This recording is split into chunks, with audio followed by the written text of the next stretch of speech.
Omubaka wa NUP Alan Sewanyana afudde ebibino ate nga Isma All Access aba Entebbe Airport bamukutte.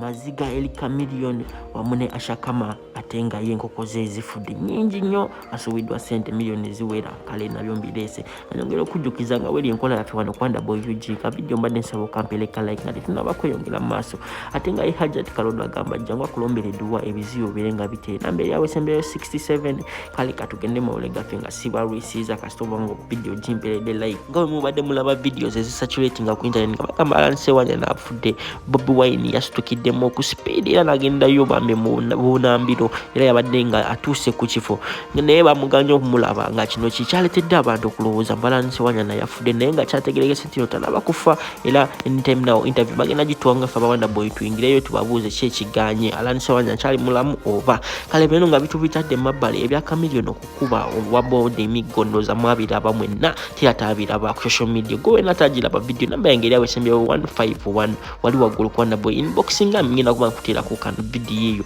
olabe kamiliyoni yakuba omusajja ngenda ku play ngira ka video ke olunaku lw'ejjo olabeko katono era nga ndetewo n'amawulire aga Entebbe Airport.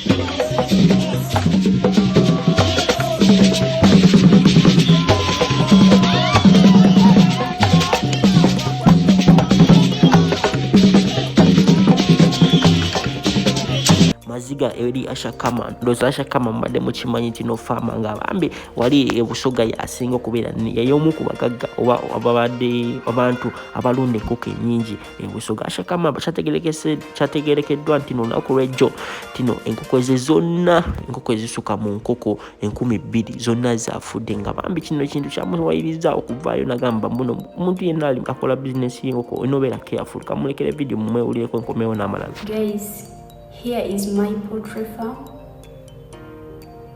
and these are my chicken. They were poisoned by my neighbor because of making a lot of noise at night. As you know, chicken, they make that crazy sound. I have lost close to 20 M. And I just need you guys to pray for me.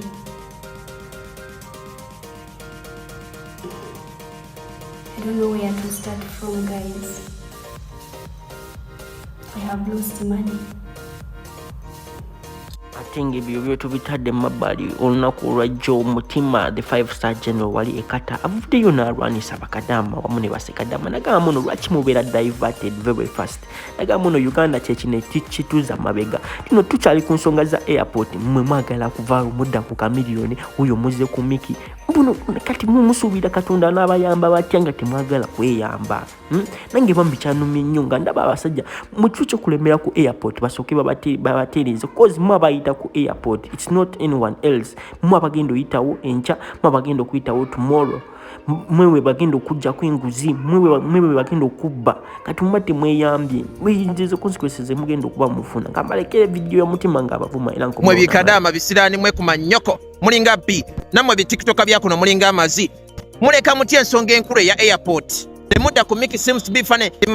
Miki agamba ati ambu tebimukwatako. Miki akola ku airport mbamwe bisirani mwe kumanyoko byasamya bya ebituna biringa emiwombo gya B. Mwabadde mufunye chance eyogera ku nsonga z'eggwanga buli omu n'abawuliriza kwanga mwe bakadama namwe bu TikTok bwakuno baba manyi nti mwasamira bwasamiriza we mubanga temusobola kwogera ku nsonga za ggwanga ne muzigusa temuddamu kuzogerako bisirani mwe mwasamirira mufunta obutama gwe kibalista timo mwolegere tweri kulinga omugati gwa tip top gwe waleeta ensonga eno eya Entebbe Airport. Ensonga yongerimu eggumba.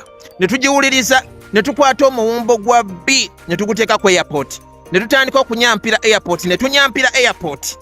B n'atandika okuwunya ku airport. Buli omu n'avaayo agenda alaba ekivundu ekiri ku airport. Okumanya temutegeera bisirani temulina magezi, ne mubuukira ate Miki seems to be funny. Ne neebuuza Miki yaani, nze Miki mbadde simumanyi. Ngenza okunoonyereza ku Miki ntuuka kasajja nga kalinga B wa muwogo. Wali oliddeko B wa mu weyoliddeko muwogo n'opa mabinga akaluba naka akasajja bekafaanana ka Mickey seems to be funny. Mickey yani ku manyoko bisirani mwe temutegeera temwina magezi bulayi bitunda biringa emiwumbo gya big ku manyoko temuntunudda mutunene eri nsakuda mukadama yadde tiktoka wako mufunta obutama mufunta obutama kuba evivi mbwamwe manyi tumuvuddeko omutima the 5-star general Isma All Access bamukubidde essimu olunaku olwaleero ensimu endala nga bamutiisatiisa nga bagamba Isma All Access bw'oba nga teweeterezezza nga omuvudde mu nsonga za Entebbe Airport naffe era ngaffe bawanda boyugi wali abasajja bakwine box ne bagamba mulekerawo kwogera kuki kwebya Entebbe Airport naye lwakuba ffe olumu tutyamu ne tugaana okola ki okubireeta mu mpyo kati Isma All Access ndowooza buvumu bw'alina ndowooza mumumanyi yavuddeyo n'abipostinga kambibawolekere mu byewulireko ndowooza mumanye nti ensonga ziri serious. Hello. Is this Isma? It is not necessary to know who I am. All I want, what is necessary, is to take serious the information that I want to give you under warning.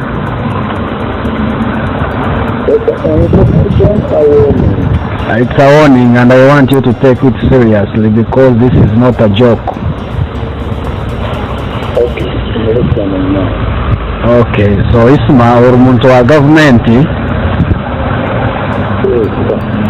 saagala weeyisenga bano bahooligans maze nakuŋŋambira bino ebigenda maaso ku intaneti ensonga za airport ozimanyi.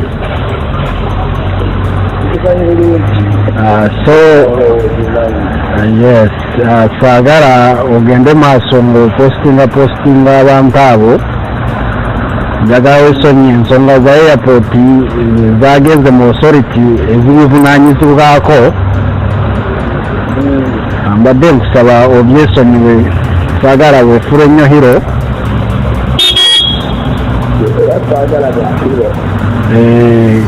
kati kirungi kuba owuliriza obubaka bwange bwebwo saagala nziremu kubira essimu ku nsonga y'emu. Ontegeera bulungi ontegedde?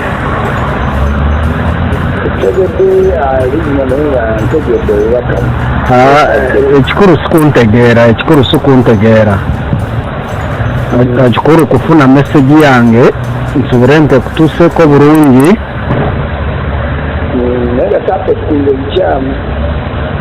Yes, bye mwakoze si bibi birungi naye kyenkugambye ceasefire.